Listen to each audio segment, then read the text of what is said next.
After nearly 3 decades, one of the most iconic Starbucks in the entire city has closed its doors for good.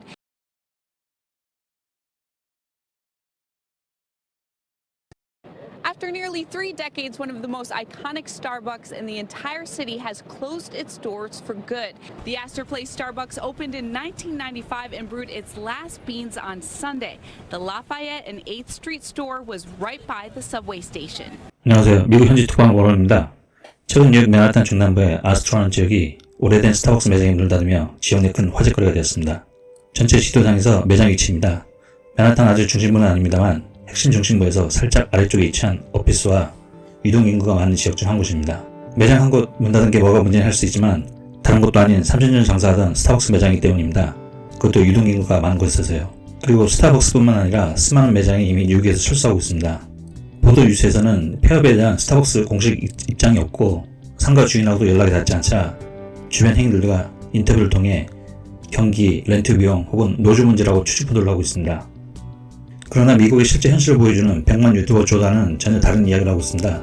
경기 문제, 렌트 비용 문제를 따르는 게 아니고 범죄 문제로 인해 매장이 폐업했다고 하고 있습니다. 여름에 더위를 피해서 겨울에 추위를 피해서 주변 노숙인들이 모여들어 매장 안에서 혹은 발코니에서 잠을 청하고 화장실 점유해버리는 일이 빈번했다는 것입니다. 이 지역 주변의 노숙인, 강도, 도둑들이 모여들면서 주변 상권 약 11% 정도가 이미 폐업을 한 상태입니다. 남은 가게들은 임대기간이 남아있어 철수를 못하고 있다고 합니다. 현지 시민이나 관광객들이 주변 식당에서 식사하고 나오다가 오토바이 강도들에게 돈이나 가방을 뺏기는 경우가 허다하답니다. 단체로 때를 지어서 매장 내 물건을 훔치다 보니 백화점, 약국, 쇼핑몰은 각종 상품의 자물쇠를 채우지 않고서는 도저히 장사를 할 수 없는 상태라고 하네요.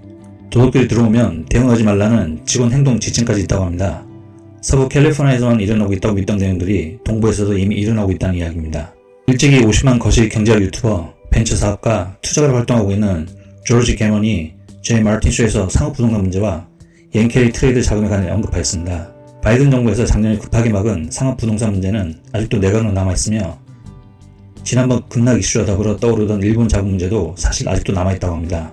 일본 자금이 지난 청산 때의 손실을 만회하기 위해 다수의 자금이 정크본드인 미 상업용 부동산 파생 상품으로 이동했다는 것입니다. 지금은 수면 아래에 있지만 일본 자금, 미 상업용 부동산 문제, 경기 침체 문제 등이 분명히 언젠가는 다시 재점화된다고 봐야 한다는 것입니다. 대세 상승 이후 혹은 대세 하락 이후 추세 전환하는 첫 번째 파동을 잡아내기는 누구에게나 어렵습니다. 이전에 강력했던 한쪽 방향의 흐름이 계속해서 이루어질 것이라는 막연한 기대감 혹은 확증 편향된 인식이 알게 모르게 우리 의식 속에 들어가 있기 때문이죠. 전환점 시작의 1파동에서는 항상 악재, 호재, 악재 등의 뉴스가 반복돼서 터지며 개미들의 판단을 흐리게 만듭니다. 그렇게 혼란스러웠던 1파동이 끝나고 나면 하락 결말을 보고 그래도 잘 팔았네라고 이야기했던 개미들을 다시 불러들이는 조정 상승장 2파동이 있습니다. 1파동을 견뎌낸 정렬승리 개미와 조정 상승 2파동인지 모르고 일찍 퇴각한 후회하는 개미가 늦게라도 모두 승선을 하면 다시 개미지옥 3파동 급락 패턴이 나옵니다. 그리고 이 3파동 때 모든 악재를 다 끌어다 쓰며 개미들을 나락으로 보내버립니다. 블랙스완, 철진한 악재, 어거지 악재까지 만들어내면서요. 중간의 약반등은 그저 양념일 뿐입니다. 지금은 대선 때문에 주류 언론에는 잘 안 나오고 있지만 이런 온갖 악재들이 결국 3파동이 나오는 구간에서는 모두 재소환된다는 겁니다. 참고로 대세 하락기 이후 상승 전환 파동에서도 상승 1파동을 잡아내기는 역시 쉽지 않습니다. 이런 구조들이 100% 확률로 나타난다고는 이야기하지 않겠습니다. 이런 형태의 사례들이 실제로 많다 정도만 인지하셨으면 좋겠습니다. 엔비디아 보시겠습니다. 자주 보는 차트는 아닙니다. 최근 보니 나스닥 선물처럼 더블탑을 만들고 있어서 갖고 왔습니다. 사실 나스닥 종목 중에 가장 대장급이라 자주 보긴 해야 하는데 이놈의 시간상 게으름이 항상 문제네요. 현재는 아직 전체 증시가 오름세를 유지하고 있고 엔비디아도 완성된 차트는 아니지만 더블탑이 보입니다. 고점은 이미 이전에 찍었다고 보고 있고 A, 지금 구간에서 하락하거나 B, 이전 고점과 비슷한 지점에서 새로운 또 다른 고점 혹은 C, 지난 고점은 살짝 갱신하는 고점이 나올 수도 있습니다. 좀 더 자세히 패턴 플러스 파동 구조를 볼 수 있습니다. 더블탑, 즉 플랫 형태로 보입니다. 실제 상승 파동이 이전에 다 끝나고 조정 파동 중인 것입니다. 플랫 형태의 B파동은 A파동의 1대1 반등 혹은 최소 0.618까지 범위로 정의하고 있습니다. 피보나치 수율 0.786 구간까지 반등했으므로 조건은 갖춘 셈입니다. 그러면 화면상에 1B나 2B 둘 다 플랫 조정에 합당합니다. 그리고 저는 이 형태에서 고점을 최종 마무리 지을 거라 예상 중입니다. 그리고 다른 형태는 이전 고점을 살짝 넘는 불규칙 조정 혹은 확장형 플랫 형태가 나올 가능성도 있습니다. 이 경우에는 B파동이 A파동 대비 피보나치 수율 약 1.38이 최대 1.618 길이까지 반등이 나올 수 있습니다. 그리고 C파동은 A파동 길이 대비 크게 빠질 수 있습니다. 이 부분은 반등이 실제 이렇게 나오면 따로 추가 설명하도록 하겠습니다. 현재로서는 RPAC 플랫 조정이 이렇게 보이기 때문입니다. 마지막으로는 지금의 상황상 가능성이 희박해 보이는데 3탑도 있습니다. 앞에 나온 2008년 다우주가 지수가 좋은 예시입니다. 이 경우 중요한 점은 렉라인을 깨지 않고 반등을 해야 합니다. 그러나 실제로는 종종 일시적이라도 렉라인을 깨는 경우가 의외로 많습니다. 그런 경우에는 일봉 혹은 주봉에서 다시 렉라인 위로 반등 마감하는지 지켜봐야 합니다. 다음 테슬라 보시겠습니다. 전체적인 과거 진행 상황과 앞으로 제가 예상하는 모습입니다. 파동 카운팅은 저희 실력 부족일 수도 있고 차트쟁이들이 각자가 보는 관점과 해석이 다 다를 수 있으므로 여러분이 보기에 잘못된 것 같다 그러시면 알려주시기 바랍니다. 아무튼 개인적으로는 과거와 최근의 진행 상황으로 볼 때 전체적인 삼각수렴 형태의 채널을 뚫지 못하고 하락한다고 예상하고 있습니다. 이전에 언급한 300불은 힘들다는 거죠. 키포인트는 저 노란 화살표 지점입니다. 확대해서 보시겠습니다.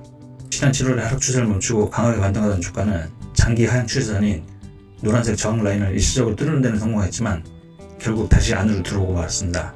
결국 그 강한 반등 흐름이 주가는 불트랩, 일종의 상승을 갈 듯하지만 하락하는 일종의 힙수가 되어버린 셈입니다. 상승장을 오해한 수많은 개미들을 물리게 만들어버린 것이죠. 파동의 관점으로 조금 더 자세히 볼 수 있습니다. 이전에 테슬라 후지 뉴스가 연이어 터지며 주가가 급등할 때 그 파동의 길이는 1파의 약 1.618을 넘어서는 3파동의 모습을 보였습니다. 그렇다면 3번 파동 이후 조정주는 4번 파동은 저항 라인에서 반등해야만 했습니다. 그렇지만 결과론적으로 4파동은 저항 라인에서 반등 못했을 뿐만 아니라 1번 파동의 고점 영역을 침범하고 마지막 보루였던 렉라인 210불, 200불까지 하회하는 모습을 보여주었습니다. 그렇다면 상승 파동이 아닌 조정 파동으로 인식할 수밖에 없습니다. C파동이 A파동에 비해 상대적으로 길어졌지만 ABC 조정 파동으로 보는 게 가장 합리적으로 보입니다. 저 지점을 조정 파동으로 카운팅한다면 최근에 나오는 주가 움직임은 하락 파동의 일부로 보는 게 가장 합리적일 것입니다. 앞으로 예상하는 흐름을 그려보았습니다. 다만 3번 파동은 현재 진행 중이기에 세부적인 예상도를 그리진 않았습니다. 다만 앞지점의 영상에서 설명했듯이 보통 모든 악재가 쏟아지면서 크게 일방적으로 하락합니다. 또한 5개의 파동 중에 3번 파동이 연장 파동 형태가 나오는 경우가 많습니다. 더 큰 차트의 구조에서 본다면 지금의 구간은 또한 C파 조정 안에 있다고 보고 있습니다. 즉 ABC 여러 조정 형태 중에 N자 형태의 조정 중이 아닌가 판단하고 있습니다. 엔비디아, 테슬라 분석 모두 한 개인의 관점일 뿐입니다. 여러분 투자하심에 있어 참고 정도만 하시고 매도하실 때는 여러분 본인의 판단을 믿으시기 바랍니다. 끝으로 영상을 만들다 보면 보통 이틀에서 5일 정도의 기간이 소요됩니다. 따라서 각 장면의 차트, 캔들 및 가격 등이 현재와 미세하게 다르다고 느끼셔도 이해 부탁드립니다. 감사합니다. 영상 마무리하기 전에 하나만.